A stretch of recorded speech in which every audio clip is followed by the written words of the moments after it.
time of the week again. Sit back, relax, we got the brain of band. No need to stress in the house, it's Van Bellen. The game is windsurfing, you can't yell them or tell them. We get the news, the views, the win biz. The brand's gear, tips plus the world's best quiz. Carbs, PWA. We're professionals without the pay. There's nothing in pole dancing that we won't chat. From tandem boards to a windsurfing cat. It's your one-stop shop for a laugh and listen. Tune in each week or you'll be doing the missing.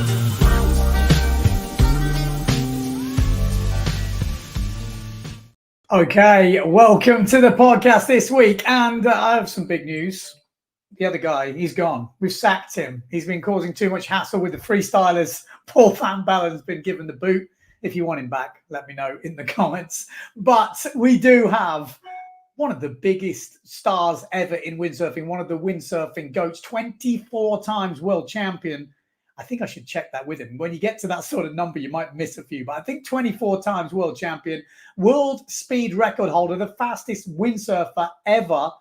It's pretty impressive stuff. And I mean, the list goes on. The guy's been a top freestyler. He's been up there in the waves. He has done pretty much everything and obviously totally dominated slalom from those early 2000s all the way to the mid-teens. So it's pretty crazy. He has retired from the PWA World Tour, but he is still doing the speed. He's over in Luderitz at the moment because the Luderitz Speed Challenge is on. And we're going to talk about all of that stuff. So if you have any questions, just put them in the chat about anything and anything. I will do my best to go through them all. I cannot guarantee it. But any questions for Antoine Albeau? Yes, we have the big dog in the house. And I have to give you a little bit of a caveat. He is in Luderitz, Namibia. The signal there for internet is never great. It sometimes will go missing. If it doesn't, we've done well. So you'll have to bear with us. But here we go. Let's bring the big man in. Here he is. There he is. How are you doing, man? Bonjour. Good morning. Good morning, Ben. All good? Yes, all good. Very good. But hey, Ben, it's not 24, it's 26, huh? I knew. World champion. You know what? I knew. I said it, and I thought, you know what? I bet because on Wikipedia, I think it says 24, and I thought, yeah, the chances of that being correct are probably wrong. 26. What yeah, but the last one I won in April in the Prince of Speed at the the Speed Worlds. See, it's still racking them up. Yes. Just so you know, you were in my dream team this year. Me, Matchek, Craig, Germbach, we had a dream team. You were my Legends pick. So you've already got the Speed World title. I'm hoping you're going to up the speed record in Luderitz this year. So firstly, we're going to jump straight into Luderitz because you are in Luderitz at the moment. And the forecast, it actually looks all right, doesn't it, this week? Maybe you can talk me through it because I actually thought maybe it looks pretty good this week. Yeah, it looks good. It's going to start back on Wednesday, the day after tomorrow. Yeah. To start again. The problem is we had almost 10 days without wind, and it's kind of boring here. But it looks promising. It looks promising for like 4 days in a row, and this is a good sign because still can change. It can increase. I hope it will increase. And I didn't go over 50 knots yet in here, but I would like to go fast and try to get a super windy day to get the chance to push this 53.27. I was going to say 53.27. You are the fastest man ever on a windsurfer. What's your goal at this event? Obviously, to beat that record. That's obviously a goal. But have you got a number in mind? The number is 54 because 54 is 100K. 100 kilometers per hour on the 500. So this will be 50. I think it's 54, 15 or 17, something like this, to be 100. So I came for that. I just came for that. It's a shame that the years past I couldn't come because I was doing on the tour, the slalom tour, and was all the time the final, like in Japan or somewhere else. So I couldn't compete in Luderitz. It's a long time now I didn't come here. Yeah, no, I was thinking that. It must be weird for you because you hold that record every year when other people go, because obviously Vincent Valkmers was putting down some pretty close speeds to you. Are you sitting at home watching the results and nervous? Or are you rooting for him to break it, to push the boundaries? How does that sit? Yes, I think I was in Japan, and then in the morning we got the news, so it was hard to believe it, but yeah, Vincent was super no, it was not Vincent. He was super close. So yes, it's not hard because it's always good that someone beat your record because you can go again for it. Yeah. But at the end, you don't want that someone take it, Yeah, So I can imagine. But so looking at this yes. forecast for Luderitz, let's just stay on this just for a second. The Thursday, Friday, Saturday, Sunday, from my reckoning, from when I was there, that looks really windy. Or again, I can't remember. No. No, you need to have number like 38 max. Okay. And then the orientation as well is a little bit to southwest. Okay. It needs to be a little bit in the east, southeast. In degrees is more or less like once below 180. So Okay. it's a little bit in the west, but I tell you, to have 4 days like this, as well with the Monday a little bit of south wind, you can. I hope, I cross finger because I really want to get some wind, but I hope that it will pop up more, and we can have some good wind and use the small sails. Yes. It's like you say, some days, if the angle is just a little bit different, or it just accelerates more than the forecast is saying, and sometimes the opposite. The problem is if it's a little bit in the west, so a little bit more than 180 degrees, it's a little bit too much downwind on the channel. Okay. And it's good because I really like to, when the wind is from the back, because you can really let it go. But the problem is that it creates some rolling chop, the wind is pushing the water at the beginning of the channel. Yeah. And then it creates like a little swell. It's not big, it's like 20, 25 cm. Yeah. But it's a little bit bigger than the fin and can be dangerous as well. So you can lose the pressure, you can get spin out, and you can fall. How is the channel this year? Because I mean, everyone who doesn't know, the channel is not like a fixed thing. It gets dug out every year, so it can change from year to year. I mean, when I was there, it was super shallow at some points. Is anything changed since the last time you were there?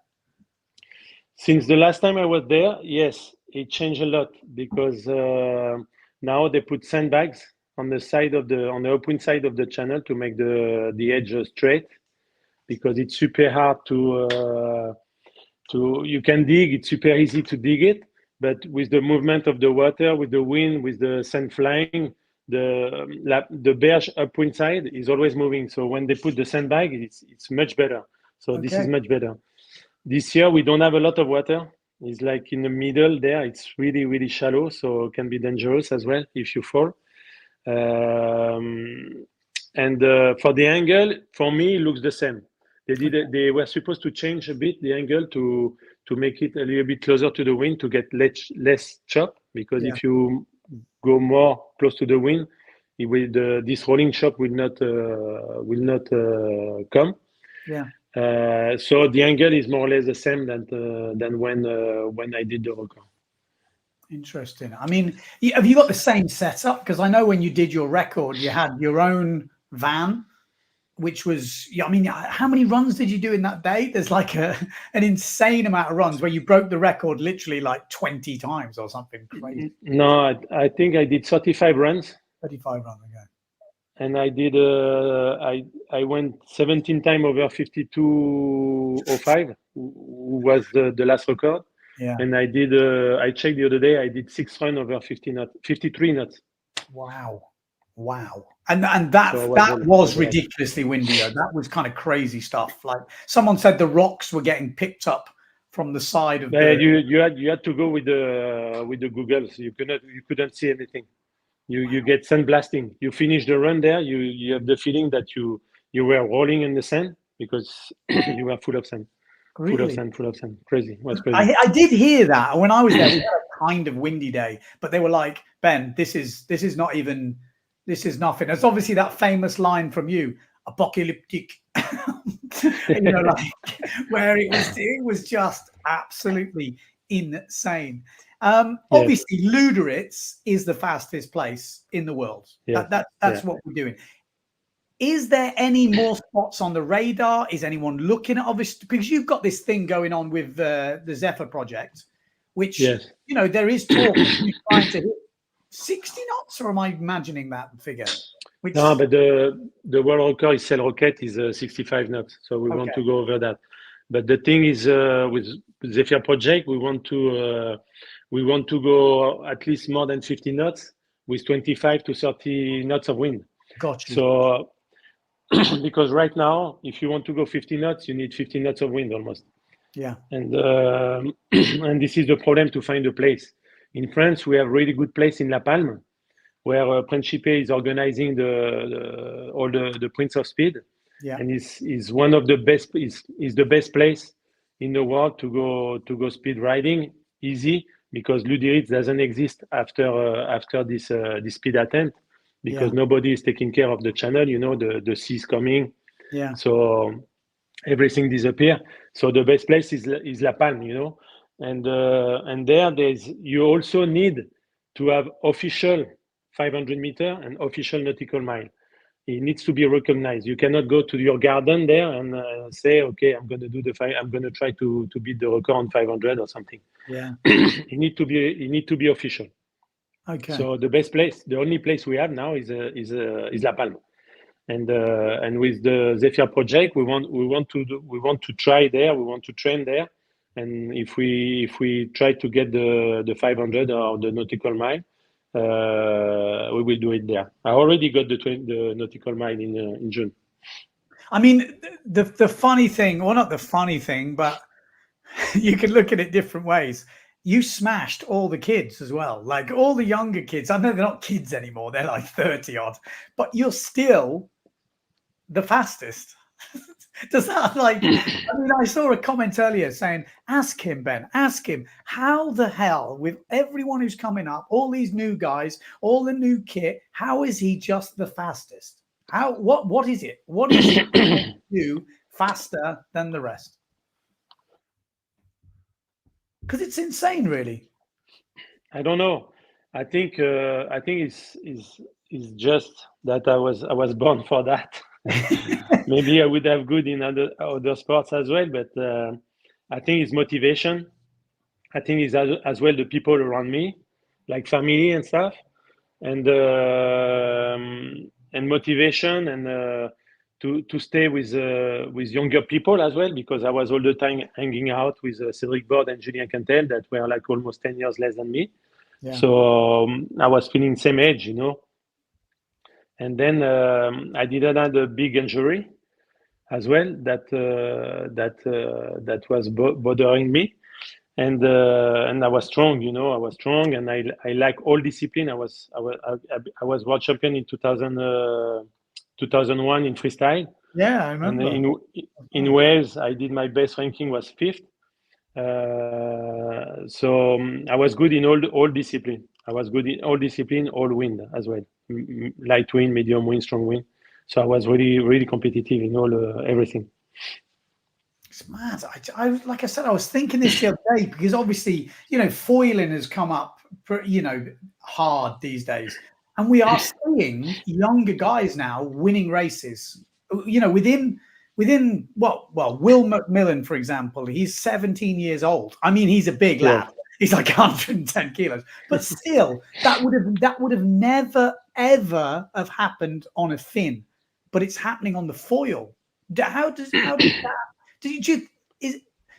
How can you explain that? Because I find that difficult to understand, because it looks like windsurfing to all intents and purposes, but it's obviously not. And I said this to Matt Check, and he went off his mind when I said it wasn't as technical, and it's not what I meant, but I kind of meant, fin sailing or normal windsurfing must be harder. This is my, maybe it's going to come out wrong. Must be harder because no one can just do that. Whereas on foiling, they are doing that. But his answer was, well, foiling is much younger, so we're all in the same boat. But I was like, but surely the experience of years of windsurfing must help. But obviously, it doesn't as much. I mean, just looking at the results, it's interesting. I think with the fin, you need a lot of experience. You need a lot of gear. I was traveling, and all the top riders were traveling with bags of fins. That some fins were working better in flat, some fins in choppy water. So I think it's less gear as well to get with the foil. And in the fin, you would need to more you push and you pull, faster you go. Yeah. And then you need as well to have a good technique on the jibing. On the foil, I think you have less gear. Of course, you need to have a good foil because this is the only piece that is touching the water. But you need to be able to be agile in a jibe, because it was missing for me in the last year I did the tour. I was not really good in the jibe, so I was losing a lot. But my speed was okay compared to the other guys. So that's why maybe young kids are coming quicker to the top. Like if you look in the wings as well, in wings, in freestyle for sure, the super young kids, but in the slalom, some young kids are doing super great. Okay, interesting. Yeah. Where do you stand with the foil in speed? Tell me again. Where do you stand on the foil in speed? In the Prince of Speed, I think I did 37, something like this. Yeah, because I saw Nico Goya is kind of the record holder. You know, GPS I think it was, but he's kind of gone over 40 knots. I'm guessing he's the first guy to do that. How far is that going to get pushed? Like, I don't know. I think Nico did 42 knots, huh? On maybe max or 2 seconds. Yeah. But Nico is the guy who was the first one to go full on the foil and believe in this, and with the company they are working a lot on that. So it's really hard for big companies like Need Pride or JP or other big company that to develop gear, because it's so long and you need to spend a lot of money as well to develop, to try. And with a small company like Nico is, I think they just do this. They just focus on that, and they are just developing this. And Nico is living in a really great place in Almanar to try everything, because with the east wind there, it's super flat, so it's super nice. And every day he can try and test, and it goes forward like this. Yeah. And how do you see that in the future? Because obviously, I'm doing the commentary for the World Tour. We're going to touch on this in a second. And it is pretty much all foil now. You know, there was glimmers of hope from the fin enthusiasts that the fin was going to take over on the high winds. But as I've seen this year, unless it's like 35 plus, almost 40 knots, the foil is still the best craft for racing. Whether it's the best craft visually or what people want to see is irrelevant. But I think we've seen some of the most exciting racing, because things can change really fast. Do you see, I mean, there is talk now, which looks like it's going ahead, that they will split the tours next year. So there will be a couple of events on fin, and there will be, I would say, the majority of the tour on foil. Where do you stand in that sort of divide? Yeah, if they start a fin tour, I will start again the I thought that's what I wanted to ask you. No, because I know this is going to sound weird, but with the emphasis being on foil now and all the young guys pushing for the foil, the fin, which is for me much harder to get to physically, trimming, it takes a long time to get to there. So someone with your experience and still obviously got the speed, you will be difficult to push out if all the young guys are putting a lot of their effort into the foil. I mean, some of them, which I still can't understand, they say they can't jibe a fin board at full speed. And I know that you're going to laugh, but I genuinely, they told me, hand on heart, and there's Will McMillan is one of them. Obviously, he can jibe, but he's like, I can't really jibe. Not like, not properly. And I'm like, my brain just can't handle that information, that a guy that's winning PWA races on a foil can't jibe, to the top level on a fin. It's mad. Yeah, because they need to train. They need to you need to train and get used to it. But I'm pretty sure that all the new young guys that come in the top 10 now in PWA, if they train a little bit, they will jibe. No worry. I think they will go fast as well. Yeah. So, but I think you cannot go back. This is the evolution of sailing and windsurfing. Even if you put more rules to limit the foil gear, the people will go for it. For example, last winter I was with Enrico training there and Matteo in Tenerife, and and the rules was only 2 wings, so they took the big one and the medium one, and then we tried the medium one there with 5.5 or even 5.4, and it was 25 to 35 knots, and we could hold the wings. So okay. we will manage to go, and the foil is so fast in the jibe, even if you are same speed or a little bit less than with the fin, you will be in the top there at the finish for sure.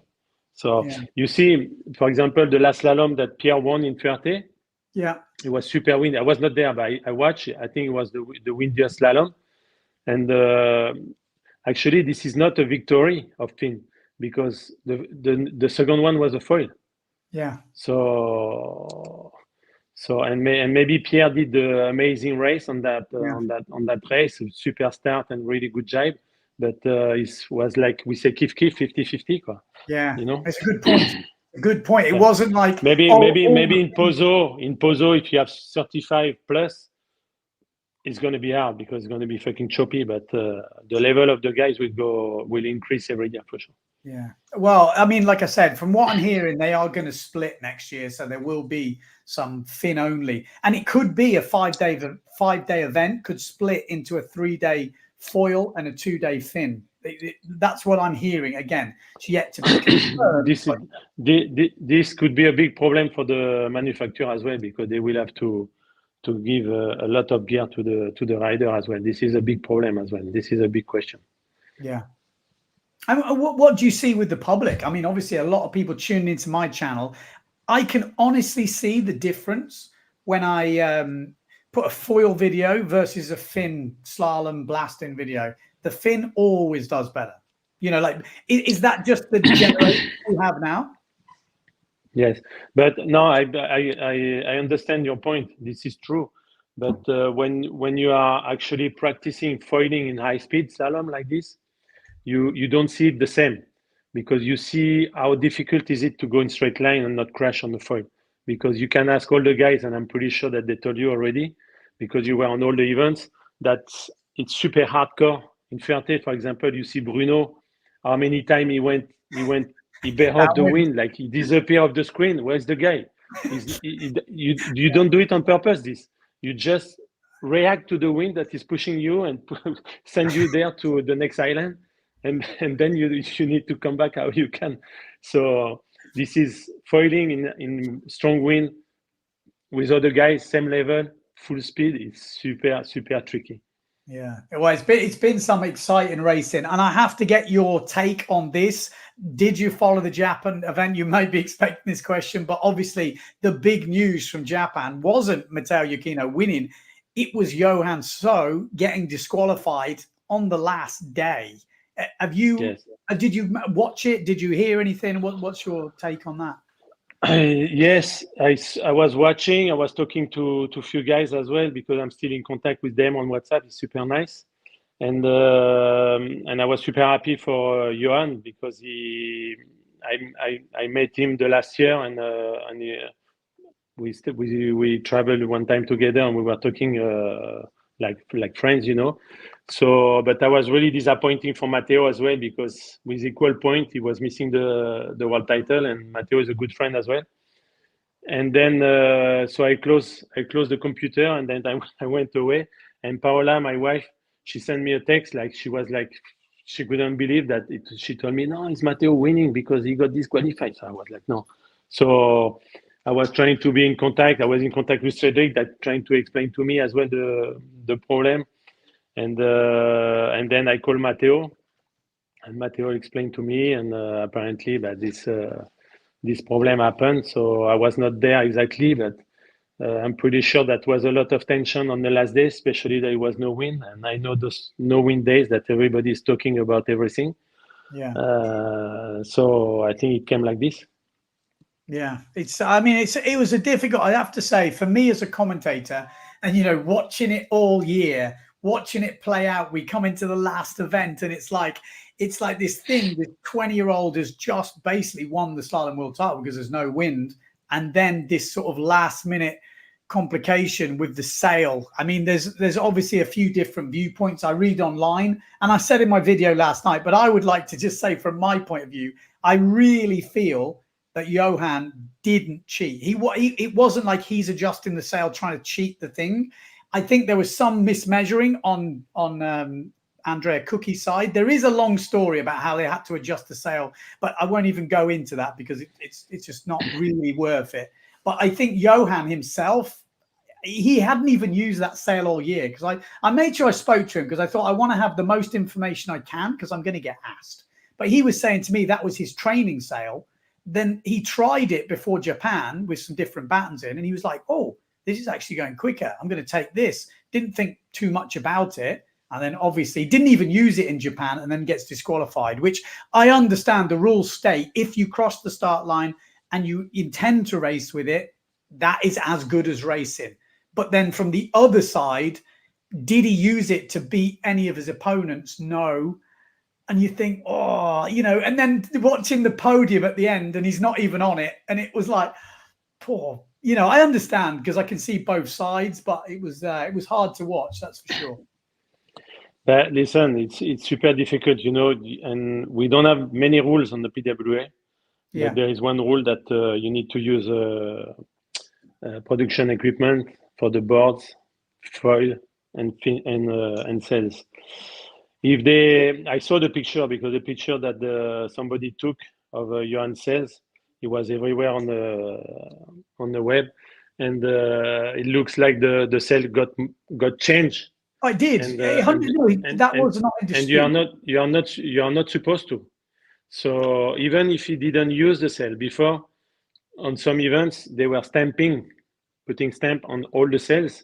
They stamped many sails of me. They stamped many sails of all the top riders.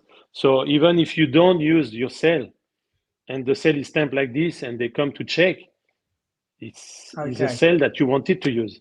Yeah. So okay, maybe he never used that sail. He never touched it. I was not there. I have no idea.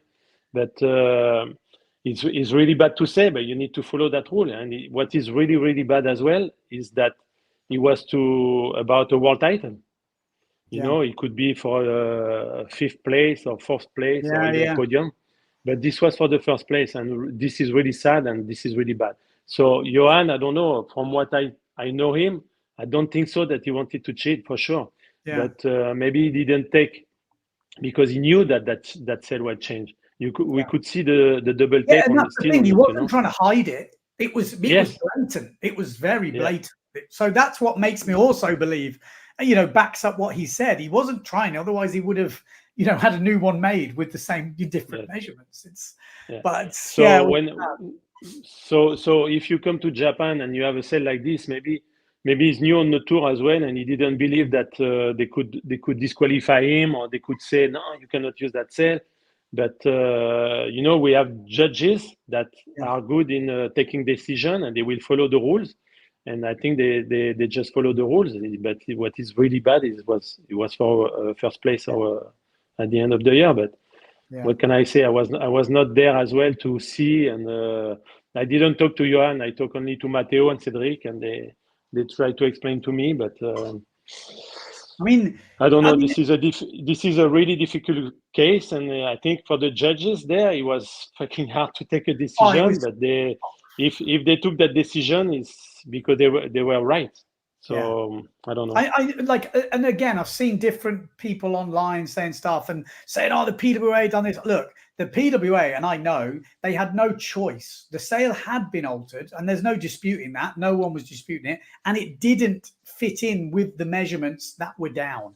There's explanations for that, but the problem is the PWA. There can't really be an explanation if it's that far out.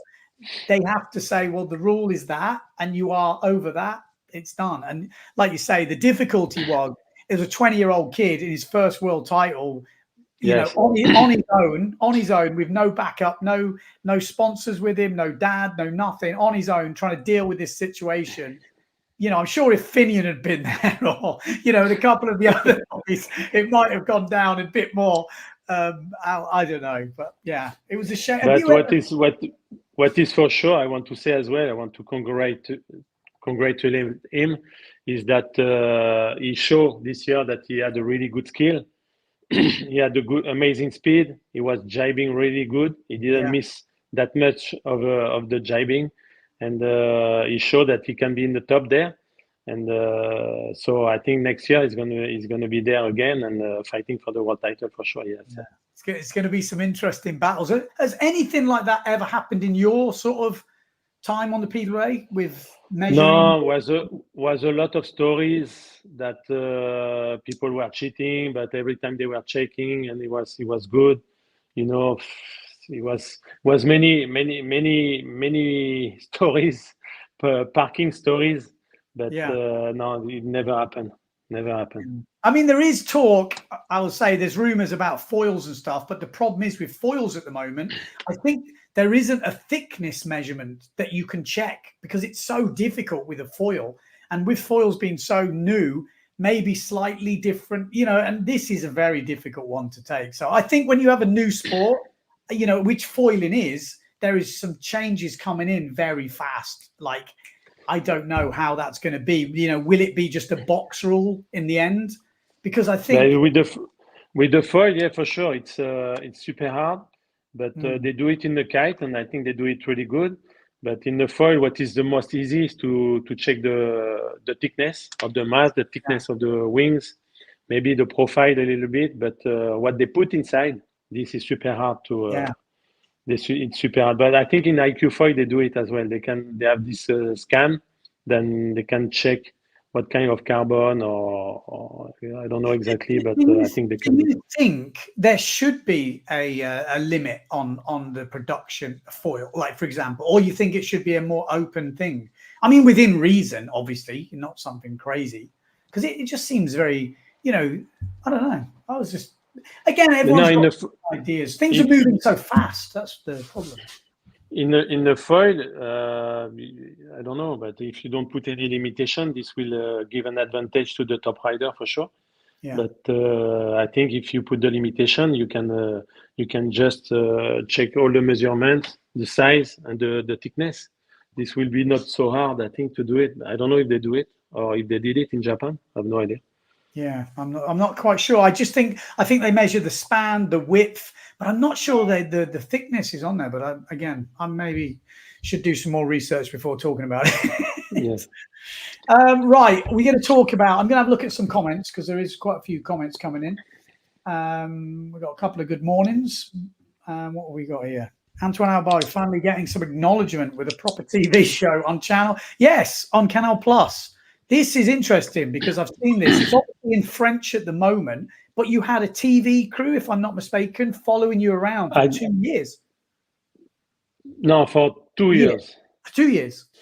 Yes, yes. This team of Canal Plus, Canal Plus came to me and wanted to make a documentary, and so they start 2 years ago to follow me a little bit more now, but. And they came at the house, they came to the tour, they came to Zil, to Japan, and some speed as well. We did they filmed a little bit of the Zephyr project, and friends as well, because I wanted that friends come and talk about me, and it's super nice, and it just came out beginning of November. Okay. So and it's in the French. guy told me it's in French. with of course some of my friends are talking in English, but it's translated. But he will come in January. It will be translated for sure. And this is on the Canal Plus platform. You know, my canal, so you can watch like on Netflix. You can watch when you want. Oh, cool. And he's super nice. He's really good. He's a bit more than it's almost 2 hours, I think, 1 hour and a half, something like this. And the people enjoy it. And I talked to the guys of Canal Plus, and after 1 week of going out, we had more view than the documentary on Messi. So this is good. That's awesome. That's so good. No. It's super nice. It's really nice. I think the people enjoy it. I still have a lot of message from on Facebook and on Instagram about it. That people I know, people I don't know, that congratulate me on this documentary.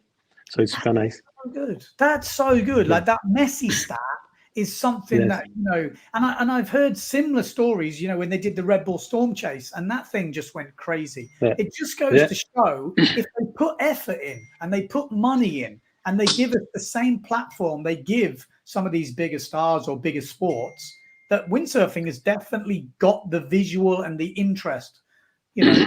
Yes, and as well, when you watch at the documentary, you know, it's they follow me for 2 years. They went to the archives, you know, all the old video, old photos, stuff like this.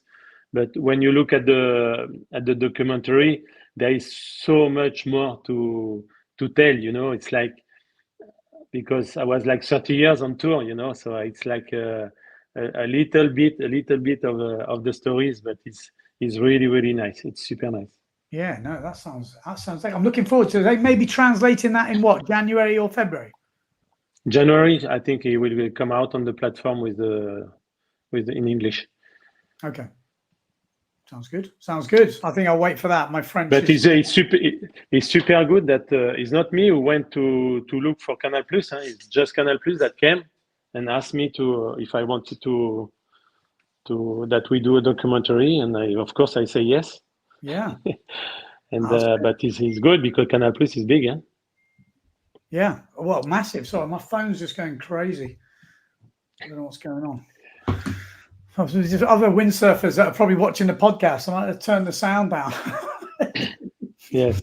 Yeah, no, but that's massive. I like I said, I like the Messi stat because that kind of puts stuff in perspective, and that's what they're looking at. You know, they might go, "Oh yeah, it's a great movie," but as soon as they see the numbers are actually pretty good as well, then that's what, you know. I mean, obviously you've got a bloody good story. I mean, you've been dominant for I don't know how many years. I mean, your mid bit, which was what, mid 2000s through to mid teens, was very dominant. You won everything. I think it was. I think I won 10 years from 2006. Yeah. Starting 2006. Yeah. And Matteo is the man to take you down. Yes. 2000. Yeah, exactly. 2016. He won, and I finished 5th. Yeah. It's a hard graft. Like I said, you know, Matteo now as well is having to deal with the change of foil and fin, and he's adapting pretty well. It's but Matteo, look, it shows that he was really consistent this year. Yeah. And this is what you need, you know, especially in the foil. You look, he's never the same guy who win the final. Yeah, there's many guys who can win even more than in slalom. But and Matteo was always there. He didn't make that much of a mistake, and I think he was the more consistent this year. Yeah, I actually had him. He was my pick to be the world champion this year. I kind of thought it was kind of a longer year. I thought his consistency, obviously he can win stuff, but I thought he would win. I actually picked Amado to come back, and he actually did. So I was quite good on the picks this year. I didn't think Johan would put up as much a fight as he did this year. So that was, you know, impressive to see anyway, I think. Yeah, Amado was a surprise because we knew that he was good. But I think he's quite heavy. He can go fast. And he's super good in the jibe as well because he's good in freestyle. You know how to move on the board, you know. And he showed that he was there as well. And why not to win next year as well? Yeah. This is Amado is really he showed that he was really good. Yeah. It's super nice. I'm super happy for him. It's going to be some crazy battles, and I've said it before on the commentary, but a lot of people see Amado as this freestyler. That's kind of because that's how he's kind of been shown to the PWA. But actually, like he said, it's like racing is in his family. He grew up racing before switching to freestyle, and now he's kind of gone back to his roots. And now he's got the size as well. I mean, he's massive, dude. He is massive. And guess how heavy he is?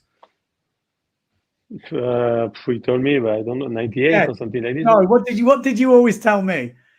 99. 99.9. You always told me 99. I asked him the other day, I said, what, 99? He goes, no, I'm actually 100 on the bottom.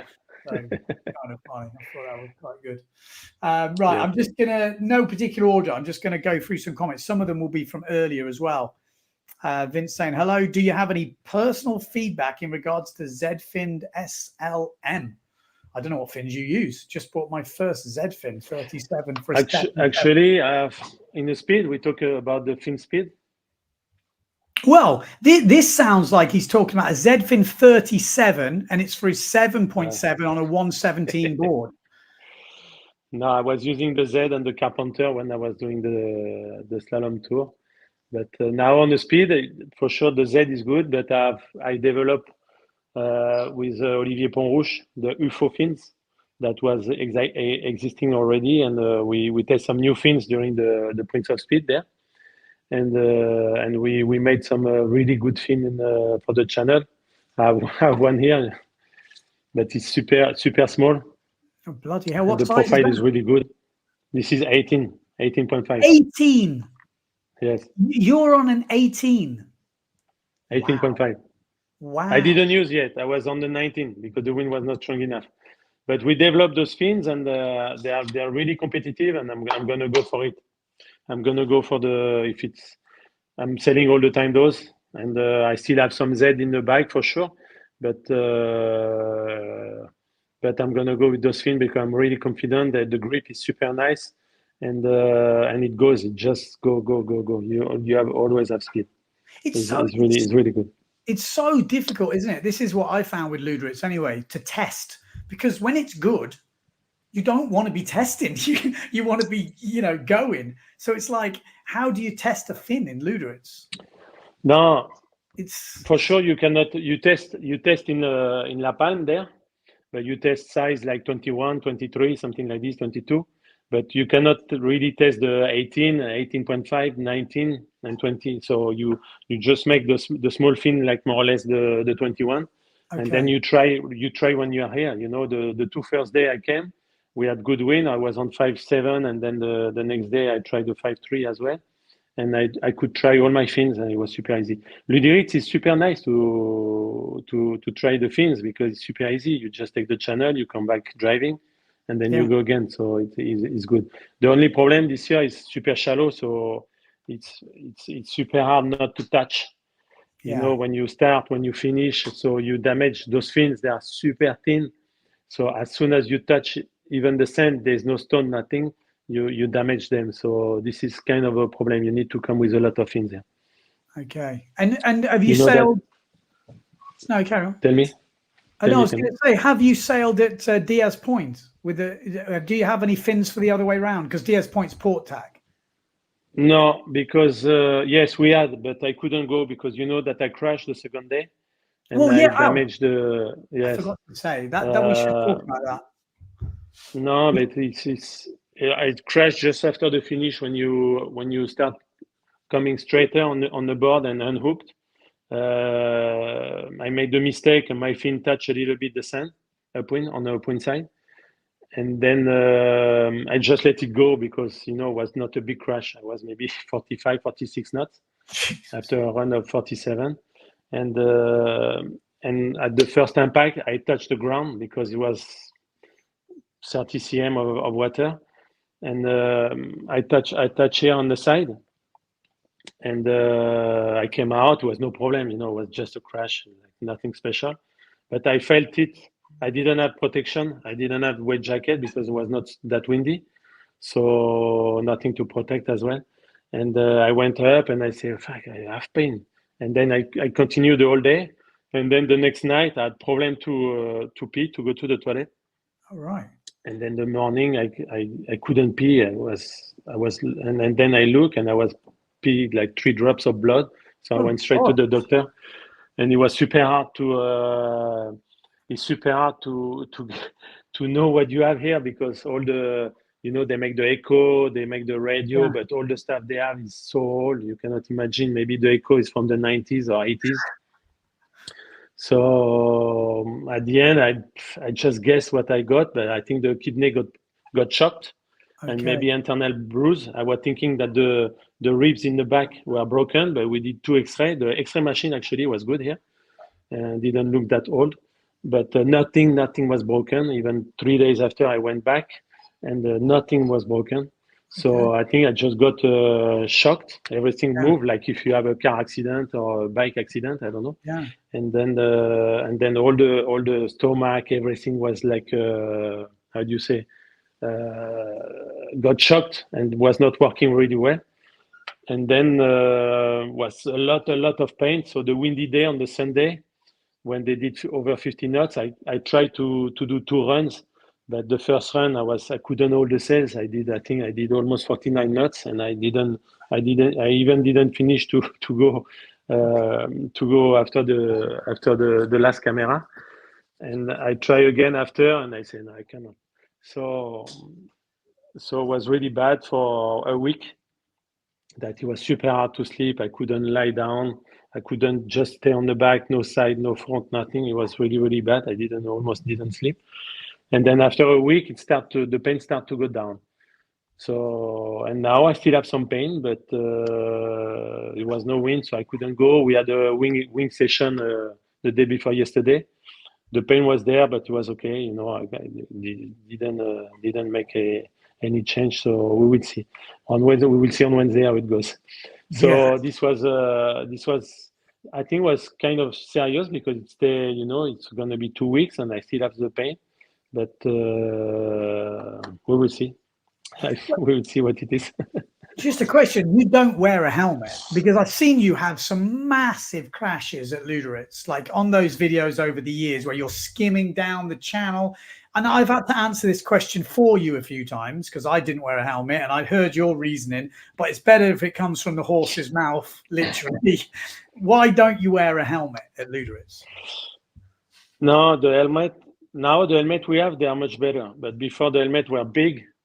So it was making bigger the head, and I had the feeling that if you crash, maybe it makes the head heavier, So that's why I never put the helmet, because you don't have a lot of chance, a lot of percentage to hit the gear when you crash like this. Yeah. So you can hit it for sure, but at the speed you go, the first crash, something's gonna break, and you're gonna fly away from the gear. But now I was working with forward whip, and they make this helmet that are much better in terms of aerodynamic. We tried it as well with the Zephyr project in wind tunnel, and the helmet plus the goggle is much better than the actually profile of the head. So if it's really windy, I will put. Is there a number like you can equate to it? Like at 50 knots, how much does it speed Of course, you up? yes, there is number. You scale everything. With Zephyr project, we went a lot in wind tunnel, and we try a lot of stuff. I have as well a weight suit that I can put. It's not done yet, but we know what to do, and everything is about the weight, because you actually put your board and the sail attached together like in a normal sailing situation, and everything is stuck on a scale that weight like this, but weight in moving as well.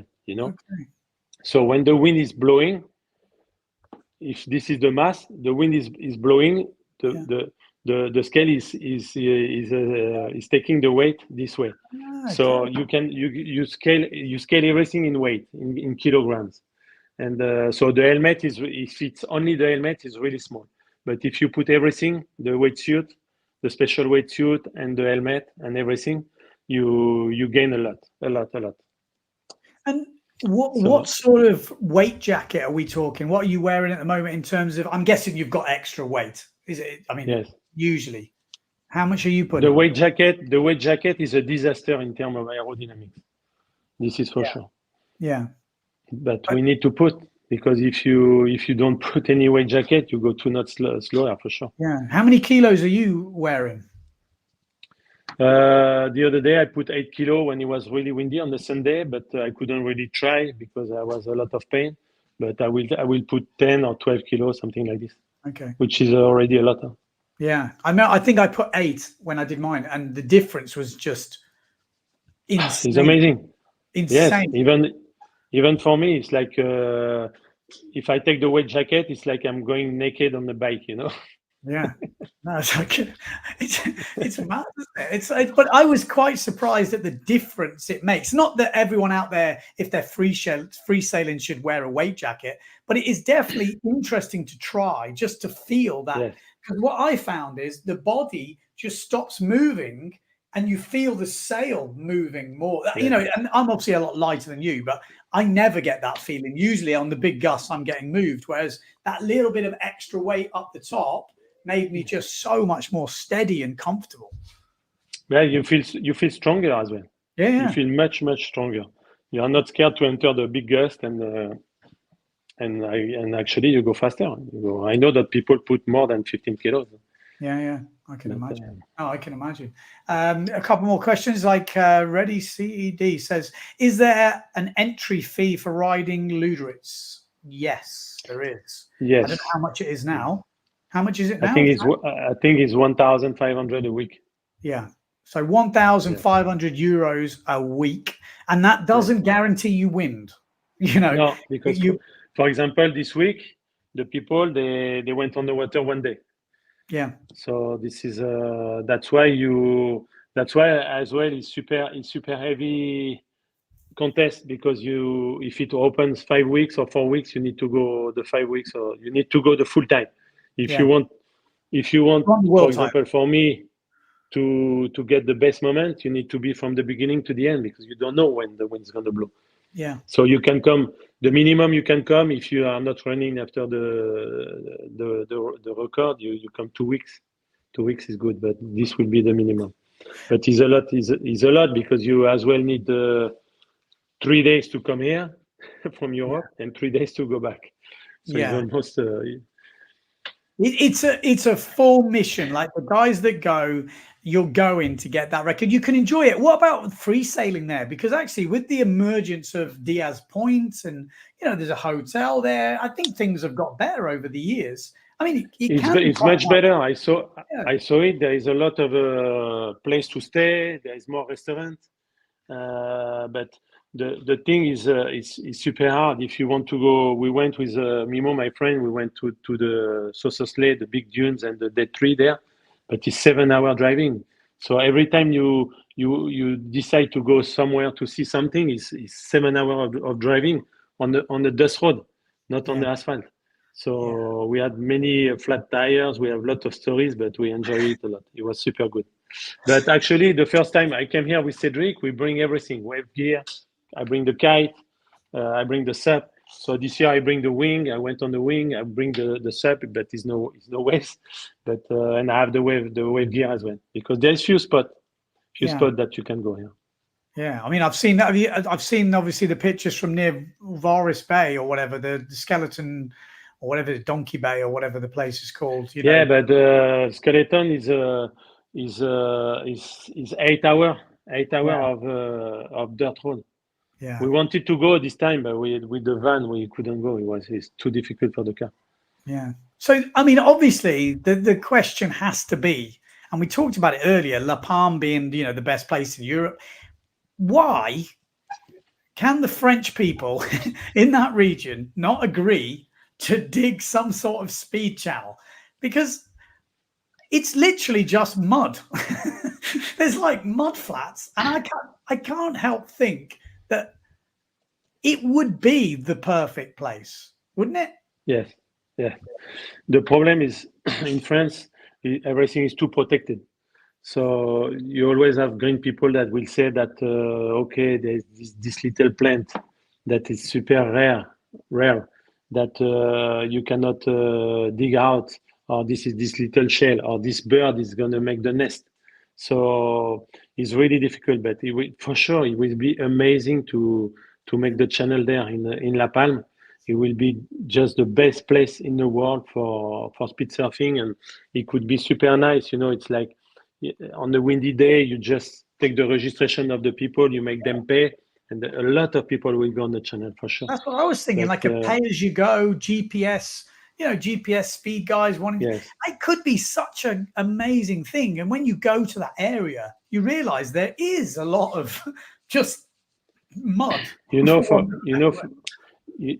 example, there is a channel there in south of France, in Les Saintes-Maries-de-la-Mer, but they dig the channel.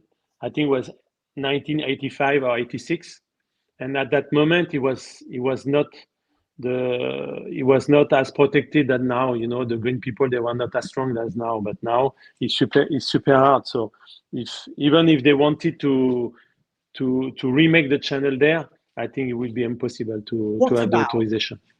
What about you come up with a scheme to protect these wildlife, but you don't dig it for windsurfing, you dig it for the wildlife. You're creating this nice little long lake that these fish or whatever will like, and then you're like, oh, this is great for windsurfing. Yeah, but after they will say that if you go there, you can kill the fish, you can scare the birds and everything. I'm organizing every year the Antoine Albeau series. It's a long distance that I make in my place in the island there, Luderitz, and we did it last year. And it's super difficult to get the authorization just for the competitor to walk on the beach to go from the parking lot to the water. So it's super hard because the island there, Luderitz, is really protected, and was the season of this little bird that make the nest and on the beach. They make the nest on the beach, and they don't want that a lot of people go there and walk everywhere and disturb the birds and this and that. So it's really difficult. I think in Germany is as well the same, because I was talking to German people about that. But in France is really super hard. So we get the authorization, but it's a lot of paperwork to do and stuff. So that's the problem, and I think in south of France it's not going to be possible to do it. That's crazy. I mean, like I said, I'm no biologist or whatever you need to be to go down there, but I mean, it's literally mud. But who am I to question it? It's a shame, because it would be an absolutely epic spot for the whole of speed windsurfing. Like you say, pay to play on a windy day, even on the not so windy days. It would be a really cool spot to do. But anyway, it's probably not going to happen. Like I said, anyway, Ben, I'm going to do the Antoine Albeau series again this year. Okay, it's going to be 7, 8, and 9 of June on the island. Actually, in my village, because last year we did it at the end of the island to another village, and so this year we're going to do in my place, just in front of my center. And so 7, 8, and 9 of June, and we're going to try to have the national long distance as well. Okay, can anyone turn we're going to do?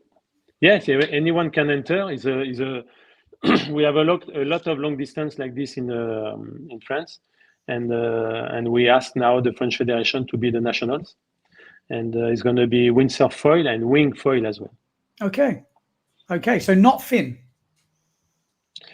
No, not fins, because now there is a lot of foiling, and as well we're going to do long distance, so maybe it's going to be a little bit of upwind. Normally not, but last year we did it. We did a 40-kilometer long distance, and was a long upwind to go turn this big lighthouse. So with the fin is harder, Yeah, I mean, that's the crazy thing about the foil. It goes upwind so well. And races that I have seen cancelled before don't get cancelled anymore, because you can literally go brank on your slalom kit and go upwind. Yes. Obviously it's not exactly, because you remember how many times the wind was turning on the slalom course, and then we lose like almost 1 hour for the people to change, for the crew to change the setup of the slalom. Now, even if the wind turn a little bit, you still can make the buoy, you know, and this is really nice. This is really nice. Foiling is, me, I love it. I really love it. I really love the foiling situation now. And I think we're going to see it. I mean, again, I said it on the World Tour, the IQ foil with the Olympics and all the kids being kind of pushed up that route. It's just a matter of time before they, you know, click over and that moves into other stuff. It's exciting. And again, I was saying this in Japan. It's like I feel like where the top end of racing is, whether that's what everyone does in their spare time in windsurfing, but in terms of top end racing, foil is where it's at. But what I feel like we need to go is, rather than we go down the beach way, we need to be going towards the American Cup way. We need to be the cool end of the big boats, because there's way more money and way more interest. And I think we could capture that audience much easier than we capture the surfing style audience. I mean, obviously wave sailing is more down the surfing route, but I always feel we've gone down more the beach side. I think we need to go down the Sail GP, America's Cup. We need to be the small, cheap version of that, because foil racing now at the top level is super exciting. It's like I said to you, this year has been, I don't know if you watched much of it, but it was, you never knew who was going to win. It really was crazy. But as well, they always make the race super close to the shore, that the people can watch it. And in windsurfing, this was a big mistake of Finns, because we couldn't come close to the beach. You remember in Silt how far we were going sometimes. But now with the foil, you can bring everything closer, because actually you can sail in more shitty condition. Yeah. And with the Sail GP, that's what they do, and that's how they get the audience, you know.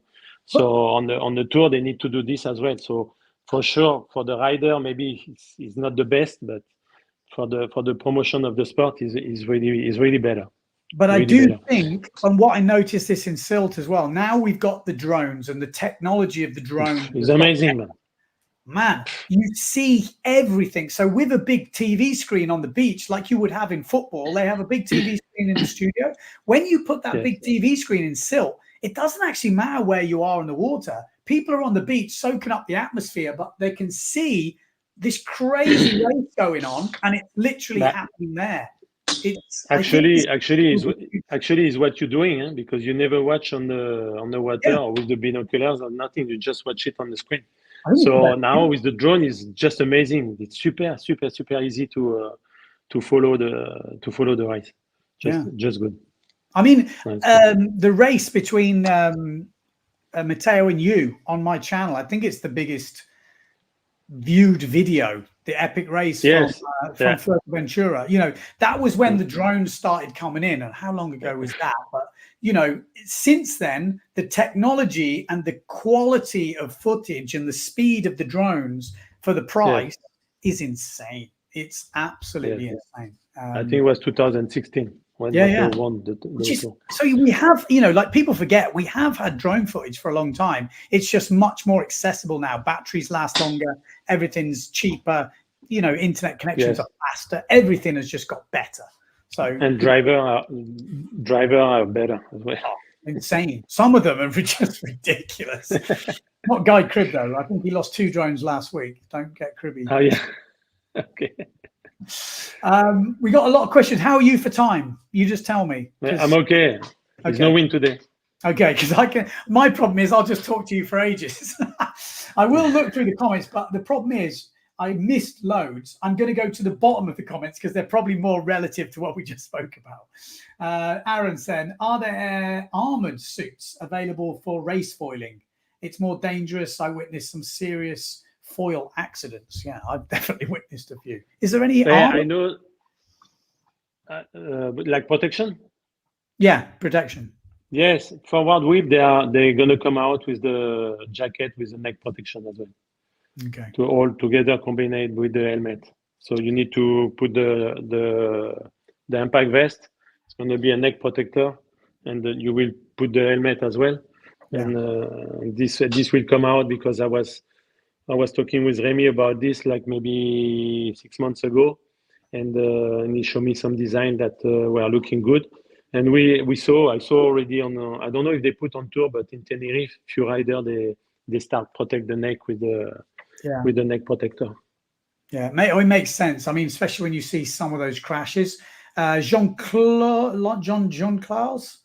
Charles says, "Hey Antoine, is this the end of the fin?" It's not the end of the fin, because there is many places that you cannot foil because it's not deep enough, and in windy place you will always see people with fin. For example, in south of France, in La Palme, in Almanar, you will see a lot of guys on the fin, because it's really technical to go fast on the foil. You need to have a lot of hours. So, and with the fin, I think it's much easier. When you crash, is easier as well. So no, it's not the end of the foil for sure. Of the fin. It's a different feeling as well, isn't it? There's a totally, for me anyway, just a different feeling. It's different feeling, but I was doing the fin so many years that when I go on the foil, I felt it so easy, because you have no clapping of the board on the water anymore. It's super safe. It's much better for the knees, for the back, everything. Yeah. So foiling is super good, because your average speed is super high and easy. You can have a not super high speed, but you can go fast, not super fast, easy. Yeah. Interesting. We got Vina saying, where hasn't Antoine sailed, and what is his wish list of spots? So have you got any bucket list of spots that you haven't sailed? Because you've probably sailed everywhere, haven't you? Yeah, I sail a lot of places. So no, but I like all the Caribbean stuff, all New Caledonia, Tahiti, all these sunny places with clear water. I'm not surprised. Is there anywhere missing? Is there anywhere you've never been and you're like, oh my God, I need to go there before I pack it all in? Where's that? Any spot? It will be for web riding for sure. Yeah. So Chile, Peru.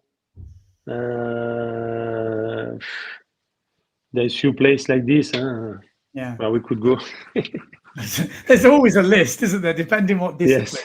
Yes. There's always a list. Ben, tomorrow windsurfing. I might be sailing tomorrow. I feel rough at the moment, but maybe. There is wind tomorrow here for the first time in ages. So I'm hopefully. Pavel, how to put slalom racing to Eurosport channel? And this is like, whether that question was kind of a bit more on it.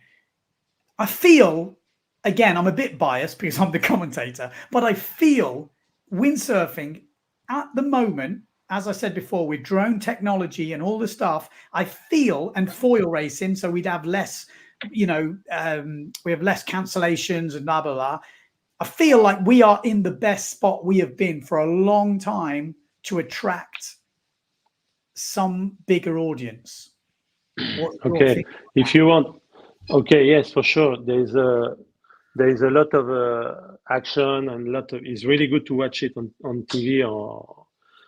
But to attract the media, you need to have big names that the media know, and with those big names, they will come for it. So if you don't have any big name in the tour, I think that can attract medias. But do you think when you say big names, what do you mean? Like characters, big characters? Yes, like Björn was, like Robinesh was. All those people, they make good in the sports. So it's bad for the result that Björn was winning all the time, that I was winning all the time. But at the end, in France, with all what I did, a lot of media people know me and they were following me, and and they still follow me on everywhere I go with my Zephyr project, and as well with the event Antoine Albeau series. And now to come here in Luderitz, if I do something, if I do a new world record, it's gonna be big, because I know a lot of people, I know a lot of press people, and they are just waiting for that. So you need to have big names. So interestingly, this thing that happened this year in the tour, someone getting disqualified, could this be the start of some sort of, because I saw it in surfing, Andy Irons against Kelly Slater, they really brought that rivalry up, you against Bjorn. You need big rivalries for sport to get big. It's not just the one big name, you need the rivalry. Or no, for sure. I'm saying one big name, but no, you need that big names. You need to have exactly Bjorn and me, or at the end was me and the rest of the world, or people like this. It's you need to attract. You need to it's hard, huh? Yeah. But now with all the footage we have, it should be much easier. I was kind of saying this the other day. I think the biggest problem, weirdly, even though it's good, is we're a very niche sport now, and we're able to have our own channel, which you might think is a good thing, but I kind of think it's probably not, because back in your day, we didn't have these little channels. If it was on TV, it was going to a massive audience, and they got it. Basically, they sat down to watch TV and they were like, oh, okay, we're going to watch it. Oh, this is good. Whereas now, if you want to watch windsurfing, you kind of got to find it, which it's very difficult to gain an audience who is not interested, or they don't think they're interested in windsurfing, to be interested in windsurfing. You need to kind of go, there you go, watch this. Yeah, but at a long time ago, it was only almost one channel to watch the sport. It was only Eurosports. Now there's so many places you can watch so many sports that, for sure, this is not really good for the windsurfing or some other sport that is not well known. But I don't know. Or maybe it needs to be a big accident or a big something. I don't know. True, but it's true, isn't it? It's like it needs, or it needs, and this is what I was kind of saying with the Sail GP. It needs some of these guys to take an interest in it. Like if they can see potential, almost like a sideshow to the big stuff, could be. Again, you need a lot of luck. I don't care what people say. You need luck, or you need someone who's interested in windsurfing up there, who is in the right bit. But look, when Canal Plus came to me, it's because someone knew the place, not the place, but knew the sports, or knew me, or something like this. Yeah. Christian says, "No, good count."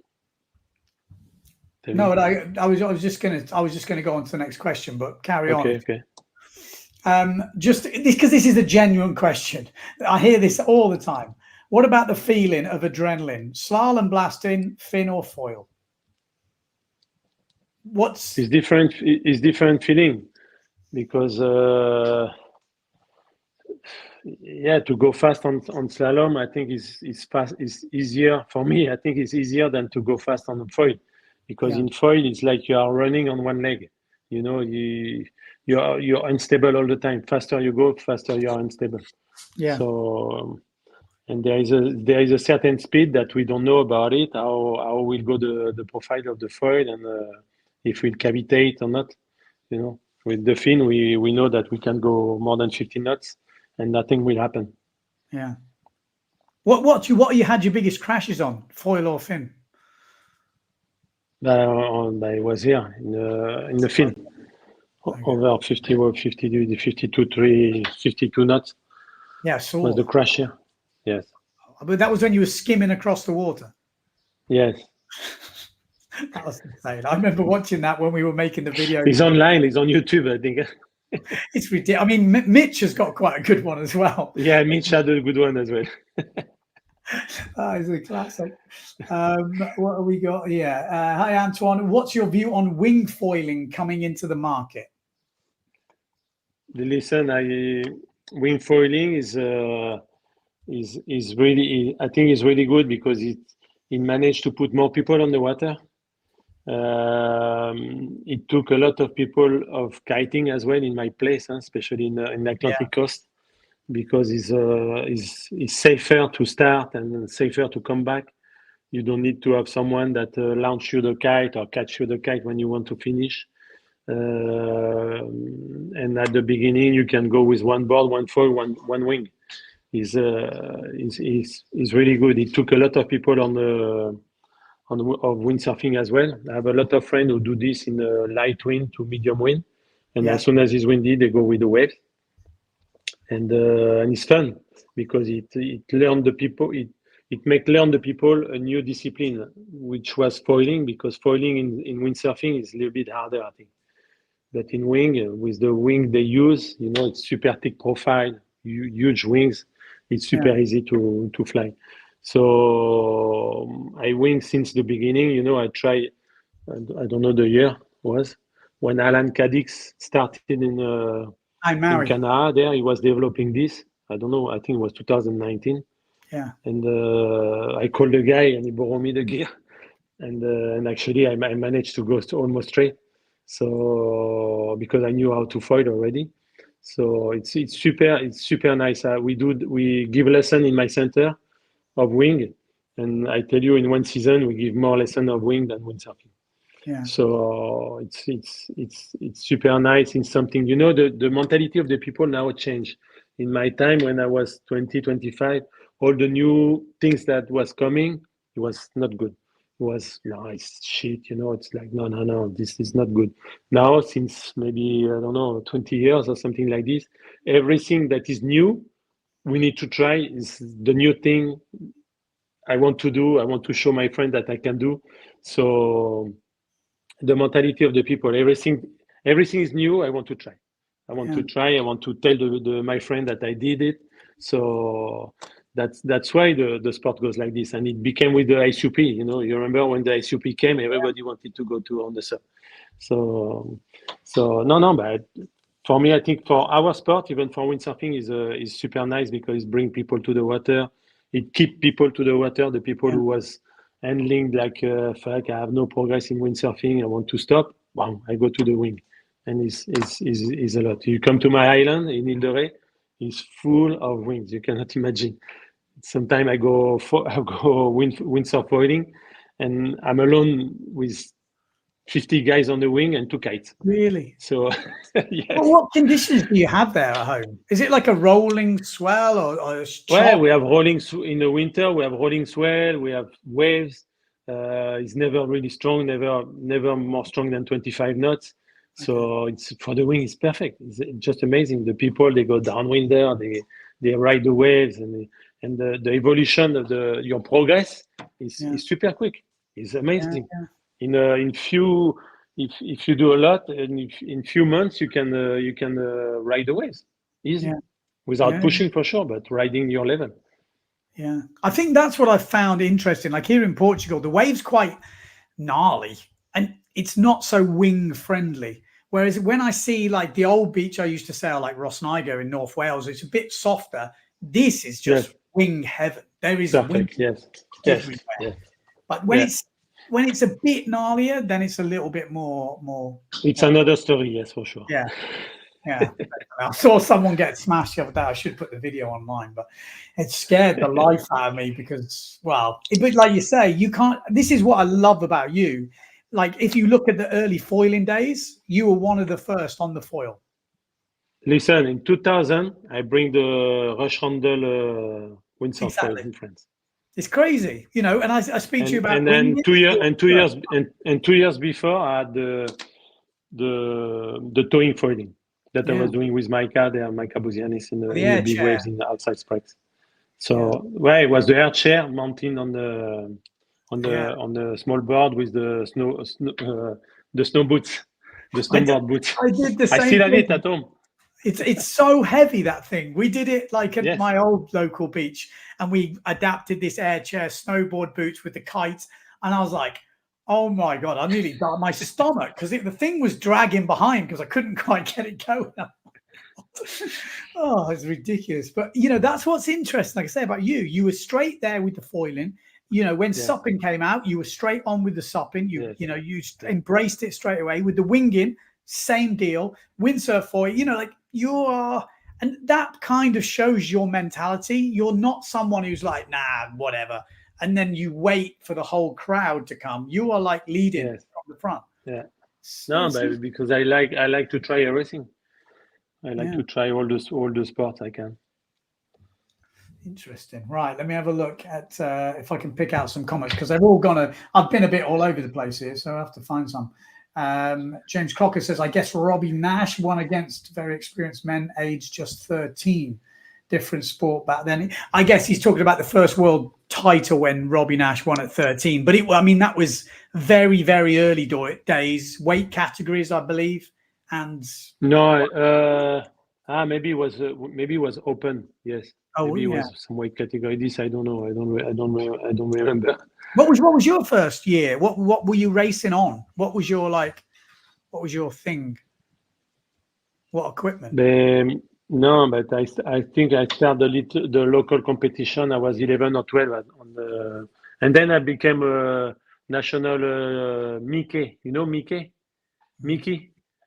They were doing nationals. They were going in the summer. They were going all the coast of France, and they making little contests. And the first one go to the final at the end of the summer. And I won that. But I think I was 13. That's on a longboard. And no, they made special boards and sails for kids. Right. Okay. Like small boards with the sail with the Mickey inside.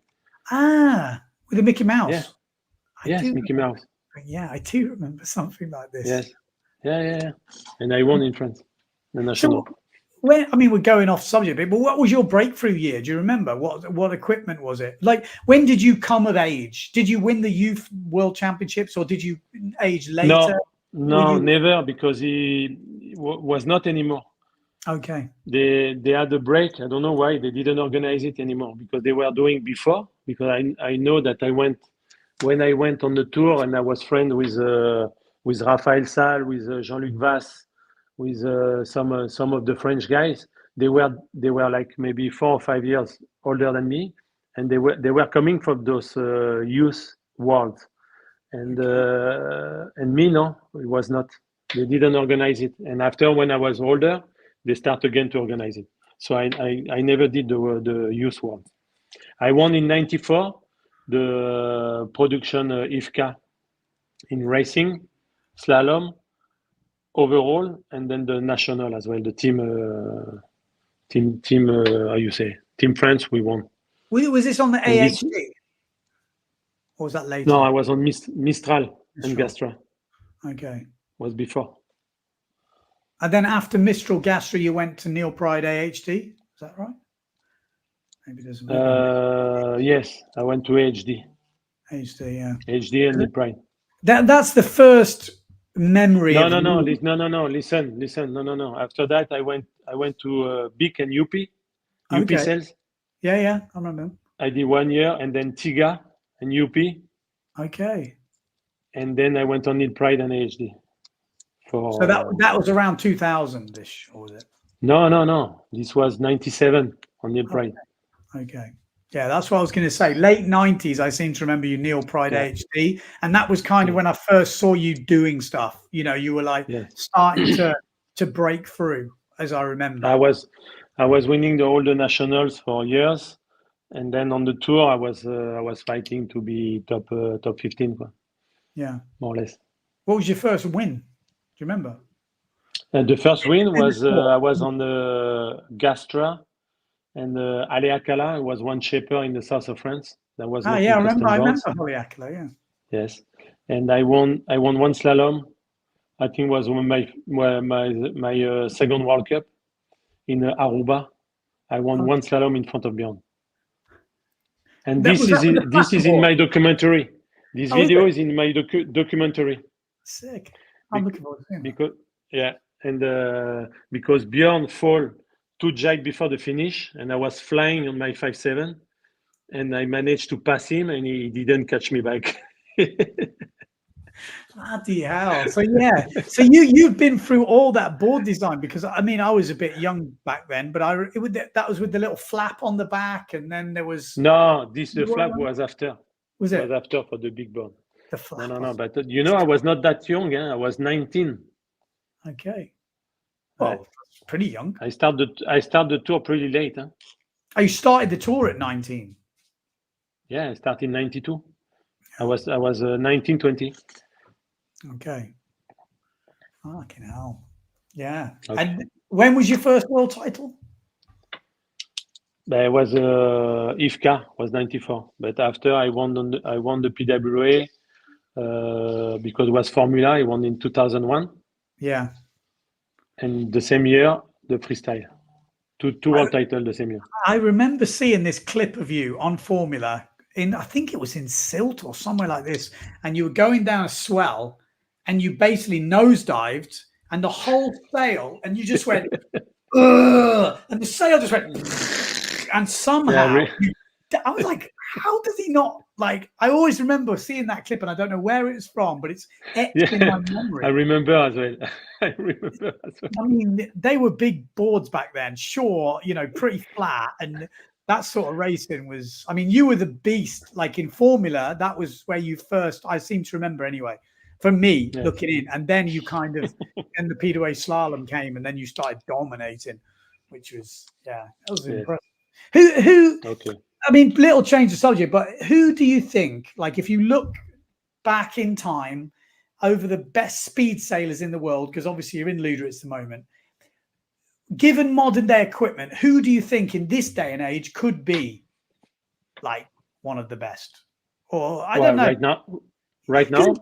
Yeah, like I was just trying to think like of the past sort of speed guys, but I guess maybe the newer guys are a lot bigger, because back in the day it maybe didn't look as though you needed to be as big, whereas I guess the newer ones seem. Well, no, but it would be interesting to see more people from the PWA in here. Like Matteo, he came to the Wars, to the Prince of Speed, and he was doing super good. Huh? He was going fast. Yeah. So it would be super interesting to see people, and imagine Johan on the speedboard, man. Exactly. I've said this more about Damien Arnoux. Like, but there is something to be said for what about speed getting back on the PWA tour as an event? Yeah. Would you be interested in something like that? I don't know. It would depend how many events as well. Because I have a lot of stuff to do as well. But you don't want a full tour, but a couple events a year, maybe Europeans. And why not? Like he was before, the speed tour was never more than 4 or 5 events. Huh? I think few years was only 2 events, when Sainte-Marie-de-la-Mer and Ferté. Yeah, I was going to say, I think if it was PWA and it didn't clash with other PWA events, then we might get some of the PWA slalom guys doing that sort of speed. I mean, like you say, it was interesting when Matteo and Pierre turned up to the Prince of Speed, plus a few others. Yeah. And it is interesting because as much as we think, yep, we don't know who, like they all say, I'm going to do it. But I want to know now. I want to know, like, who? It'd be, it'd be good. I don't know. Okay, cool. All right, man. Well, thank you. There's obviously a lot more comments, but we can't talk to him all day. He's got stuff to do. Good luck this week. Forecast, like I said, looks good. I'll be looking forward. You can't follow it live, but anyone who is interested, if you go to the Luderitz Speed Challenge website, there is a live speed update. You can see the time of all the riders. That is almost in live, I think. Huh? Yeah. As soon as we finish the run, I think the timing is going online. So this is really good. There is no video, nothing, but I will try to communicate the maximum I can. Before you go anywhere, just why I think of it, because if we have a good day on the channel, maybe I will do something like this where have the speeds up on the screen and I'll have someone else in with me, some speed guy, and we can talk through them coming through. So then I could send the link like you just had today to Rafi, and maybe there's a chance, or someone could send me a video on WhatsApp or any sort of updates would be perfect. It's super hard there on the channel because there is absolutely no reception at the finish, and it starts to come at the middle of the run, and at the beginning there at the start, I think it's enough. So from the start, maybe we can do something. Yes. Yeah, it doesn't have to be anything. I was just thinking, if I've got the speeds, we know someone's broke a record, we know someone's gone quick. If there's just some information or a little video or I don't know what it might be, a little interview, could be good. All right. Okay. All right. Okay, cool, Ben. Thanks a lot. All right. There we go. Antoine Albeau, yes. And that actually was pretty seamless considering he's in Luderitz. I mean, the signal there is usually pretty terrible, so it's obviously got better.